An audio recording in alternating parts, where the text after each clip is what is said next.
გილოცავთ მეგობრებო, ნამდვილად დამსახურებულად მოიგო ქართულმა ოცნებამ არჩევნები და როგორც ბიზნესმენებმა თქვა, ეხლა საბოლოოდ დავამარცხეთ ნაცებიო და ეხლა წელგანმართულები მივხედავთ ქვეყანასო და გილოცავთ რომ ხვალიდან ამ ქვეყანაში დაბრუნდება 100,000-ობით ადამიანი, რომელიც გაჭირვების გამო ქვეყნიდან წავიდა, 10,000-ობით ოჯახი, რომელიც სიღატაკის ვარსკვლავად არის უცებ გამდიდრდებიან, ამ ქვეყანაში არც ერთი ბავშვი მშიერი აღარ იქნება, ყველა მოხუცი წამლისპული ექნება, ჯანდაცვა და განათლება მოწესრიგდება, შესაბამისი ხარისხი იქნება და ხელმისაწვდომი იქნება, მეწყერსაჭრის ზონებს მიხედავენ წინასწარ რომ ერთი ხალხი არ მოყვნენ, შემდეგ წელს რო გათავდება ნახევარი ქვეყანა ცივილიზაციას არ მოწყდება და მშიერი არ დარჩება, ტრანსპორტსაც იყიდიან, მე გზების გასაწმენდად წელს ამისπული არ გქონა, იმიტომ რომ ნაცებინა დაგვემარცხებინა, მშობლებს, შვილებს რო წამლების სახლში მიუტანონ, მაგის გამო კანცელარიას ნაღამისთანება აღარ მოუწევთ, დევნილი სასოწარკვეთისგან სამინისტროს წინ თავს აღარ დაიწყოს და რა ვიცი, რომელი ერთი ჩამოთვალო, რა პრობლემა თუ გაგახსენდათ, ყველა მოგვარდება აწი.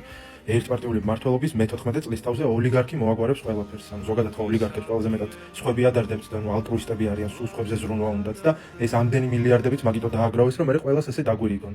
ულოცავ ქოცებს ამ დამსახურებულ გამარჯვებას. მართალია 84 მუნიციპალიტეტიდან 25 მარტო ერთი კანდიდატი იყო და ამიტომ 100% აიღეს მათმა კანდიდატებმა.